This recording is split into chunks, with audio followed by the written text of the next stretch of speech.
नमस्कार दोस्तों, आप पढ़ रहे हैं कक्षा 11वीं एनसीईआरटी इंग्लिश, जिसमें आज हम पढ़ेंगे हॉर्नबिल बुक की पोयम 5 फादर टू सन। सबसे पहले हम इस पोयम को अच्छे से समझेंगे और उसके बाद 3 इंपॉर्टेंट क्वेश्चन आंसर भी करेंगे, तो ध्यान से समझना। पहला इंपॉर्टेंट क्वेश्चन ये करेंगे और दूसरा इंपॉर्टेंट क्वेश्चन ये करेंगे और तीसरा इंपॉर्टेंट क्वेश्चन ये करेंगे, तो ध्यान से समझना। तो देखिए, सबसे पहले हम इस पोयम को समझ लेते हैं, जिसका नाम है फादर टू सन और इसकी कवियत्री हैं एलिजाबेथ जेनिंग्स हैं। अब ये क्या बताती हैं इस पोयम में, तो यहाँ कवियत्री एलिजाबेथ जेनिंग्स बताती हैं कि वर्तमान समय में हमें एक चीज देखने के लिए मिलती है। वो क्या है कि पिता और पुत्र का विषम संबंध हो जाता है, मतलब उनके बीच अच्छी बनती नहीं है। पिता और पुत्र के बीच ऐसी कई घटनाएं जो है हमें वर्तमान समय में देखने के लिए मिलती हैं और वो इस पूरे पोयम में जनरेशन गैप पर जोर देती हैं। जनरेशन गैप यानी कि पीढ़ी अंतराल कहलाता है, यानी कि हम कह सकते हैं जो हम में और हमारे पेरेंट्स में उम्र का जो अंतर होता है उसे ही हम जनरेशन गैप कह सकते हैं। तो यहाँ कवियत्री जनरेशन गैप पर जोर देती हैं कि ये सब जो घटनाएं होती हैं कि पिता और पुत्र की अच्छी नहीं बनती है, वे एक दूसरे से बहुत कम मतलब रखते हैं, ये जनरेशन गैप के कारण ही होता है।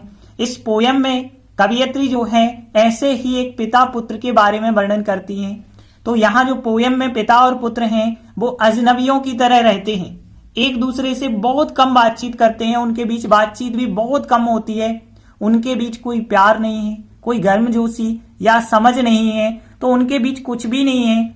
और वो यहाँ तक कि छोटी छोटी बातें भी शेयर नहीं करते हैं एक दूसरे से। उनके बीच संचार की कमी हो गई है। भले ही वो एक ही छत के नीचे रहते हैं, लेकिन एक दूसरे को समझ नहीं पा रहे हैं।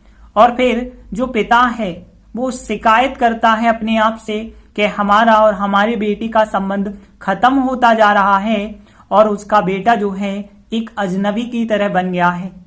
और पिता बताते हैं कि जनरेशन गैप के कारण यह सब कुछ हो रहा है, पुत्र को वो समझ नहीं पा रहा है, तो इसके लिए जिम्मेदार क्या है, जनरेशन गैप है। और फिर आगे पिता की एक समस्या बताई गई है कि एक पिता जो है असहाय इंसान है, जो कुछ भी नहीं कर पा रहे हैं अपने बेटे के लिए। बेटे के भावनात्मक विकास को तो थोड़ी बहुत उनने समझा है, लेकिन उसको समझने के बावजूद भी जो है जनरेशन गैप के कारण वो खुद भ्रमित हैं। वो पछताते हैं कि हमारा बेटा हमसे दूर जा रहा है, इस बात के लिए वो पछताते हैं। और पिता जो है इस बात के लिए समाधान करना चाहते हैं कि ये सब ठीक हो जाए, समाधान करना चाहते हैं कि ये सब ठीक हो जाए, लेकिन वो ऐसा करने में असमर्थ हैं। और जो है वो चाहते हैं कि हमारे संबंध फिर से बन जाए और एक नए सिरे से हम जो है शुरुआत करें अपने रिश्ते की।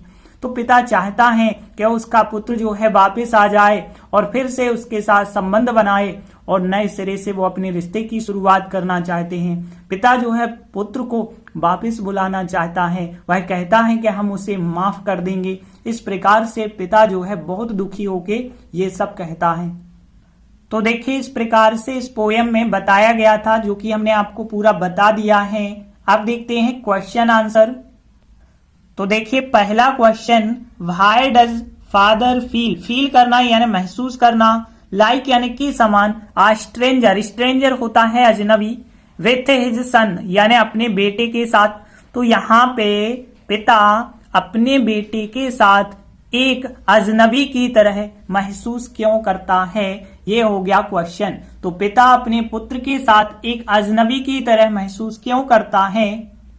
तो देखिए, अभी अभी हमने आपको बताया है कि पिता पुत्र जो है दोनों अजनबियों की तरह रहने लगे हैं, क्योंकि उनके बीच कोई बातचीत ही नहीं होती, उनके बीच कोई प्यार ही नहीं है, कोई गर्मजोशी या समझ की भावना ही नहीं रही। वो एक दूसरे से कोई बात भी शेयर नहीं करते हैं, उनके बीच संचार की कमी है। भले ही वो एक छत के नीचे रहते हैं, लेकिन एक अजनबी की तरह रहते हैं। तो देखिए, आंसर बताया गया है कि पिता को लगता है कि वह और उसका पुत्र एक दूसरे के लिए अजनबी बन चुके हैं या अजनबियों की तरह हैं, क्योंकि वहां पिता और पुत्र के बीच कोई बातचीत नहीं होती है। जैसा कि वहां पे बताया गया है कि उनके बीच कोई प्यार गर्मजोशी या समझ की भावना भी नहीं है।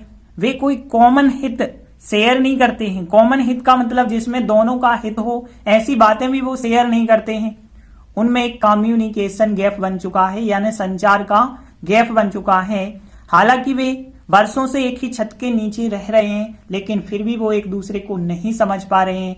तो देखिए यहाँ 4 लाइनों का आंसर बताया है। ये लॉन्ग टाइप के लिए इंपॉर्टेंट क्वेश्चन है, तो यहाँ पे ध्यान से समझना। 4 लाइनों का है, देख लेते हैं कौन कौन से मीनिंग कठिन है। तो देखिए पहली लाइन देखें, पिता को लगता है। पिता को क्या लिखेंगे हम? फादर लिखेंगे। लगता है या महसूस होता है, फील लिखेंगे। और दैट यानी की हो जाएगा। वह यानी कि यहाँ पे पिता की बात हो रही है तो ही हो जाएगा। एंड हिज सन, और उसका पुत्र हो जाएगा। एक दूसरे को ईच अदर कहते हैं, ये तो आपको पता होगा। तो पहला शब्द याद रखेंगे, ईच अदर यानी एक दूसरे को कहा जाता है। और टू यानी के लिए, तो टू ईच अदर हो जाएगा।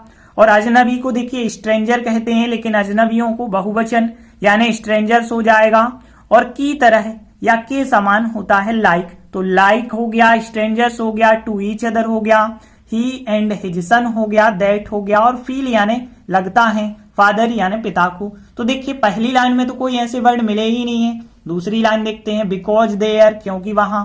फिर फादर एंड सन की बात हो रही है, और के बीच यानी बिटवीन होता है। कोई बातचीत नहीं होती। अब देखिए बातचीत को यहाँ पे इंटरेक्शन लिखा गया है, ध्यान रखना। तो इंटरेक्शन का मतलब जो होता है बातचीत, तो ध्यान रखना इंटरेक्शन यानी होती है बातचीत या वार्तालाप। तो इंटरेक्शन हो जाएगा, लेकिन कोई नहीं और साथ में दिया है, कोई नहीं को तो नो कहते हैं, तो नो इंटरेक्शन हो जाएगा, यानी कोई बातचीत नहीं। तो नो इंटरेक्शन आप ध्यान रखेंगे, कोई बातचीत नहीं। आगे देखिए जैसा कि, जैसा कि के लिए एज कहते हैं, ये आपको पता होगा। एज देयर यानी वहां, और उनके बीच यानी कि पिता और पुत्र की बात हो रही है तो देम कहेंगे। और बिटवीन यानी के बीच होता है। और फिर लव यानी प्यार हो जाएगा। देखिए यहाँ गर्मजोशी के लिए जो वर्ड लिखा गया है वो वार्मथ, ध्यान रखना। तो वार्मथ जो गर्मजोशी के लिए लिखा गया है। और यानी होता है या, और समझ यानी होती है अंडरस्टैंडिंग। देखिए कोई नहीं फिर आ गया है, तो फिर आपको नो लिखना पड़ेगा। तो यहाँ पे नो लव हो जाएगा, वार्मथ और अंडरस्टैंडिंग। फिर आगे देखिए, वे कोई कॉमन हित शेयर नहीं करते हैं। शेयर करना आप जानते हैं, एक दूसरे से बात को कहना होता है। तो यहाँ पे शेयर इंग्लिश शब्द है। नॉट शेयर यानी शेयर नहीं करते हैं। कोई कॉमन हित यानी कि कोई के लिए क्या कहते हैं? एनी। कॉमन यानी आप जानते हैं इंग्लिश वर्ड लिखा है। और हित के लिए इंटरेस्ट, ध्यान रखना, ये तो आपको इंटरेस्ट पता होगा। तो एनी कॉमन इंटरेस्ट हो जाएगा। दे यानी कि वे, एनी कॉमन इंटरेस्ट। और शेयर नहीं करते हैं यानी नॉट शेयर हो जाएगा।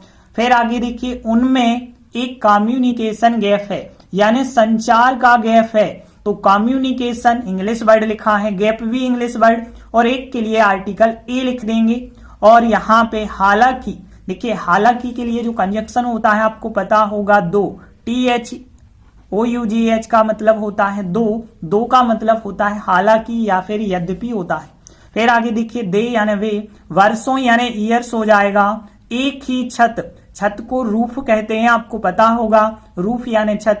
और द सेम रूफ यानी एक ही छत, तो द सेम रूफ आप ध्यान रखेंगे। और अंडर यानी के नीचे, और रह रहे हैं, रहना यानी लिव होता है, तो लिविंग यानी कि रह रहे हैं। अंडर यानी के नीचे, और द सेम रूफ यानी एक ही छत। और फिर वर्षों से, देखिए समय के पहले सिंस या फॉर में से लगाते हैं, तो फॉर ईयर्स हो जाएगा वर्षों से। दे यानी कि वे, और फिर दो यानी कि हालांकि हो जाएगा। तो देखिए ज्यादा कठिन मीनिंग बिल्कुल नहीं है। एक तो ईच अदर हमने देखा, एक दूसरे को कहते हैं। नो इंटरेक्शन देखा, कोई बातचीत नहीं। और वार्मथ यानी गर्मजोशी को कहा है। और दो यानी कि हालांकि। 4 वर्ड हैं, बाकी कोई वर्ड ऐसे नहीं है जो प्रॉब्लम वाले हों। तो देखते हैं पहली लाइन, यदि हम देखें, पिता को यानी द फादर हम कह सकते हैं। तो द फादर यानी पिता को, लगता है यानी कि फील होता है, तो फील में एस जोड़ के, क्योंकि प्रेजेंट सिंपल है। तो द फादर फील्स यानी लगता है। दैट यानी कि की हो जाएगा।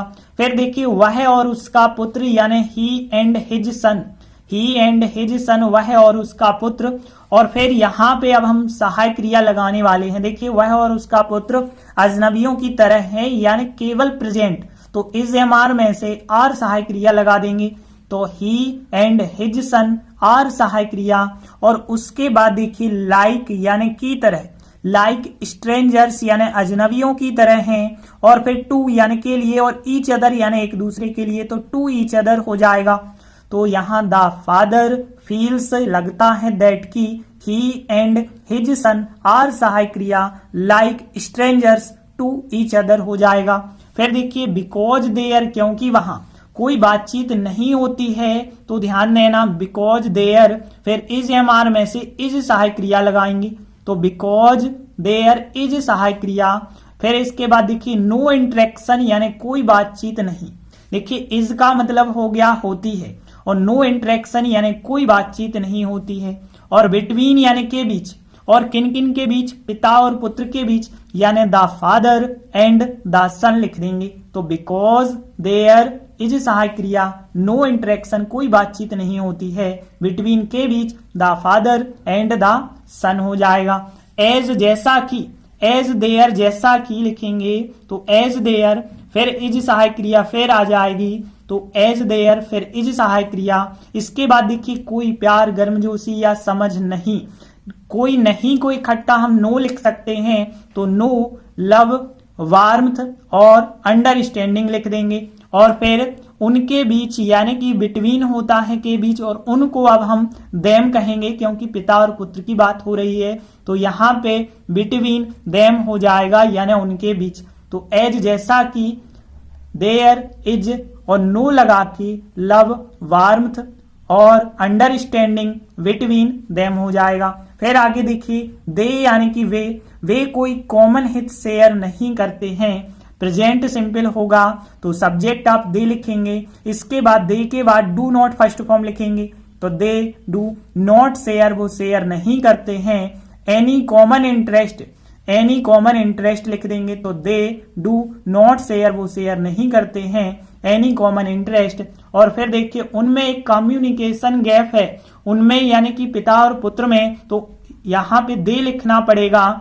और देखिए जब किसी के पास कोई चीज होती है तो हैज हैव के द्वारा बनाते हैं, जैसे हम कहें मेरे पास एक पेन है तो आई हैव अ पेन, वैसे ये सेंटेंस बन रहा है कि उनके पास एक कम्युनिकेशन गैप है या उनमें एक कम्युनिकेशन गैप है, तो they have a communication gap, तो they have a communication gap, उनमें एक कम्युनिकेशन गैप है। हालांकि यानी दो, और दे सब्जेक्ट। अब देखिए वे वर्षों से एक ही छत के नीचे रह रहे हैं, प्रेजेंट परफेक्ट कंटिन्यूअस, तो यहाँ पे आपको हैव बीन सहायक क्रिया लगानी पड़ेगी। फिर तो हैव बीन सहायक क्रिया लगा के लिखेंगे, तो देखिए दे हैव अ कम्युनिकेशन गैप, और फिर दो हालांकि, और फिर दे, फिर हैव बीन सहायक क्रिया, और फिर लिविंग यानी कि रह रहे हैं, लिविंग यानी रह रहे हैं, और अंडर यानी के नीचे, अंडर यानी के नीचे, द सेम रूफ यानी एक ही छत के नीचे, और फॉर ईयर्स यानी वर्षों से, फॉर ईयर्स यानी वर्षों से। तो यहाँ पे they have a communication gap, हालांकि यानी दो, और they have been living under the same roof for years हो जाएगा। एक बार पूरा आंसर रिपीट कर लेते हैं। The father feels that he and his son are सहायक क्रिया like strangers to each other, एक दूसरे के लिए, because there is no interaction between the father and the son, as there is no love warmth और understanding between them, they do not share any common interest, they have a communication gap though they have been living under the same roof for years। तो देखिए इस प्रकार से हमारा answer बन जाएगा। देखिए आंसर बिल्कुल भी कठिन नहीं है, बस आपको एक दो बार प्रैक्टिस करनी है, और ये ध्यान रखना लॉन्ग टाइप का है इसलिए थोड़ी तो बड़ा होना चाहिए। इसके बाद देखिए second question, what is the father's complaint, complaint होती है शिकायत, अगेंस्ट यानी के विरुद्ध या के प्रति, और हिज सन यानी अपने बेटे। तो यहाँ पिता को अपने बेटे या अपने पुत्र के प्रति क्या शिकायत है, यह हुआ क्वेश्चन कि अपने पुत्र के प्रति पिता को क्या शिकायत है। तो देखिए हमने आपको पोयम में बताया है कि पिता अपने पुत्र से एक ही शिकायत रखता है कि उनके बीच के जो संबंध हैं वो धीरे धीरे खत्म होते जा रहे हैं और वे अजनबी बनते जा रहे हैं। तो देखिए आंसर बताया गया है कि पिता की शिकायत है कि उसका अपने स्वयं के पुत्र के साथ संबंध खत्म होता जा रहा है और वे अजनबियों की तरह रहने लगे हैं या रहते हैं। तो देखिए बहुत सरल सा आंसर है 2 लाइनों का। तो देख लेते हैं कौन कौन से मीनिंग कठिन होंगे। यहाँ पे कोई भी मीनिंग ऐसे कठिन नहीं है, लेकिन फिर भी हम देख लेते हैं। देखिए सबसे पहले तो पिता की शिकायत, यानी हम लिखेंगे द फादर अपोस्ट्रोफियस कंप्लेंट, और फिर यहाँ दैट यानी की हो जाएगा। फिर देखिए उसका, यानी कि यहाँ पे बात हो रही है पिता की, तो फिर उसका, देखिए उसका को भले ही आप हिज कहेंगे लेकिन सब्जेक्ट फॉर्म जब आप लिखेंगे तो ही हो जाएगा। और हिज यानी अपने, और OWN ओन यानी स्वयं के, तो यहाँ पे एक शब्द आप ध्यान रखेंगे OWN ओन यानी स्वयं के। और पुत्र को सन कहते हैं विथ यानी के साथ। अब देखिए संबंध खत्म होता जा रहा है, संबंध खत्म होना को एक शब्द यहाँ पे जो लिखा गया है, देखिए आपको पता है लॉस यानी खोना होता है, लॉस यानी खोना होता है, लेकिन लॉस के साथ यदि टच और लिख दें तो लॉस टच का मतलब है कि संबंध खत्म होते जाना। तो ध्यान रखना लॉस टच का मतलब हो जाएगा संबंध खत्म होते जाना। और फिर यहाँ पे दे यानी वे हो जाएगा, स्ट्रेंजर्स अजनबी, लाइक यानी की तरह, और रहना यानी लिव होता है। तो केवल एक शब्द लॉस टच हो जाएगा बस यहाँ पे, बाकी सभी मीनिंग पता है। OWN ओन यानी स्वयं के होता है। तो देखिए फिर यहाँ पे पिता की शिकायत को क्या लिखेंगे हम, द फादर अपोस्ट्रोफियस कंप्लेंट, और फिर इज सहायक क्रिया लगाएंगे। तो सबसे पहले subject the father's complaint, is सहायक क्रिया, और फिर दैट यानी कि, फिर देखिए उसका संबंध खत्म होता जा रहा है, उसका यानी कि बात हो रही है पिता की, तो सब्जेक्ट फॉर्म आप लिखेंगे, हिज नहीं यहाँ लिख सकते, ध्यान रखना, क्योंकि हिज का भी अकेला नहीं आता है, तो हमने ही सब्जेक्ट फॉर्म लिखा और उसके बाद फिर सहायक क्रिया लगाएंगे इज, क्योंकि कंटिन्यूअस है, प्रेजेंट कंटिन्यूअस, तो ही इज हो जाएगा। फिर इसके बाद देखिए संबंध खत्म होता जा रहा है, यानी जो हमने लॉस्ट टच बताया उसमें ING फॉर्म लगाएंगे, और फिर विथ यानी के साथ, और हिज ऑन सन यानी अपने खुद के पुत्र, तो हिज यानी अपने, ओन यानी स्वयं के, और पुत्र यानी कि सन हो जाएगा। तो the father's complaint is that he is, और लॉसिंग टच हो जाएगा यहाँ पे ING फॉर्म, तो लॉसिंग टच, लॉस में ING लगाएंगे आप, फिर टच, फिर विथ यानी के साथ, और हिज ऑन सन हो जाएगा। फिर आगे देखिए दे यानी कि वे अजनबियों की तरह रहते हैं, तो यहाँ पे दे सब्जेक्ट हो जाएगा, और लिव यानी रहते हैं, और लाइक यानी की तरह या के समान, और स्ट्रेंजर्स यानी अजनबियों के समान। तो यहाँ पे द फादर्स कंप्लेंट इज सहायक क्रिया, दैट ही इज, और फिर यहाँ लॉस टच जो हमने बताया तो लॉसिंग टच हो जाएगा, विथ हिज ऑन सन होगा, दे लिव लाइक स्ट्रेंजर्स। तो देखिए इस प्रकार से हमारा आंसर बन जाएगा, और ये बहुत सरल है, शॉर्ट टाइप में इंपॉर्टेंट है, तो आराम से सबसे बन जाएगा, बस एक बार रिपीट कर लेना। इसके बाद अगला थर्ड क्वेश्चन देखिए, why can't the father understand. देखिए कांट यानी नहीं सकता है, कैन नॉट को इकट्ठा लिख देते हैं कांट, तो पिता जो है अंडरस्टैंड, अंडरस्टैंड यानी समझना, तो पिता क्या नहीं समझ सकते हैं, व्हाट यानी जो, हिज सन यानी उनका बेटा, और स्पीक्स यानी बोलता है या कहता है, तो पिता उसे क्यों नहीं समझ सकते हैं जो उसका बेटा बोलता है। तो देखिए हमने आपको बताया था कि पिता और पुत्र के बीच जो जनरेशन गैप है, उस जनरेशन गैप के कारण पिता अपने पुत्र को समझ नहीं पाता है। पुत्र जो भी चाहता होगा वो पिता को पता ही नहीं चलता कि वो क्या चाहता है, तो पुत्र की भावनाएं पिता के लिए अज्ञात हैं। इसी वजह से पिता समझ नहीं पाता है कि उसका बेटा क्या चाहता है, क्या बोलता है। तो देखिए आंसर बताया गया है कि पिता जनरेशन गैप के कारण उसे समझ नहीं सकता है जो उसका बेटा बोलता है। पुत्र की जो भावनाएं हैं वो पिता के लिए अज्ञात हैं, यानी पिता को पता ही नहीं है कि पुत्र क्या चाहता है, उसकी भावनाएं क्या हैं। तो देखिए बहुत सरल सा आंसर बताया गया है, केवल 2 लाइन का, क्योंकि ये भी शॉर्ट टाइप का आंसर है। तो देख लेते हैं कौन कौन से मीनिंग यहाँ पे लगने वाले हैं। तो देखिए, एक तो यहाँ पे जनरेशन गैप इंग्लिश शब्द है, यानी पीढ़ी अंतराल होता है हिंदी में। तो यहाँ पे जनरेशन गैप इंग्लिश वर्ड हो गया। ऑफ यानी के, और देखिए कारण को यहाँ पे बिकॉज लिखा गया है, तो बिकॉज ऑफ हो जाएगा के कारण, और पिता को फादर कहते हैं। देखिए ये लाइन तो लगभग क्वेश्चन की है, बस यहाँ जनरेशन गैप के कारण लिखना होगा आपको, यानी कि हम कह सकते हैं because of the generation gap. तो because of the generation gap, बाकी पूरी लाइन क्वेश्चन की। और फिर देखिए पुत्र की भावनाएं, देखिए इमोशन कहा गया है भावना को, इमोशंस यानी भावनाएं। और फिर पुत्र की, पुत्र को सन कहते हैं, और ऑफ हो जाएगा की, और पिता को फादर लिखेंगे, टू यानी के लिए, और अज्ञात यानी होता है अननोन। तो ध्यान रखना अननोन का मतलब होता है अज्ञात, और इमोशंस यानी भावनाएं हो जाएगा, और फिर यहाँ because of the generation gap हो जाएगा। तो देखिए यहाँ पे केवल एक शब्द अननोन, जो कि पहले से आपको पता होगा, अज्ञात के लिए कहते हैं, बाकी कोई मीनिंग कठिन नहीं है। तो देखते हैं फिर, देखिए पहली लाइन हम क्वेश्चन की बनाएंगे, तो यहाँ कांट को यहाँ पे लिख देंगे आप। तो देखिए यहां से लास्ट तक पूरा क्वेश्चन लिखा हमने कि the father can't understand what his son speaks, और फिर इसके बाद लिखा हमने because of the generation gap. तो पहली लाइन कैसे बना दी, द फादर, फिर कांट, फिर understand what his son speaks because of the generation gap. फिर आगे देखिए पुत्र की भावनाएं लिखेंगे, ये सब्जेक्ट हो जाएगा। फिर सहायक क्रिया लगा देंगे, एजेमार में से आर सहायक क्रिया लगाएंगे। तो यहां पुत्र की भावनाओं को क्या लिखेंगे, the emotions of the son लिख देंगे।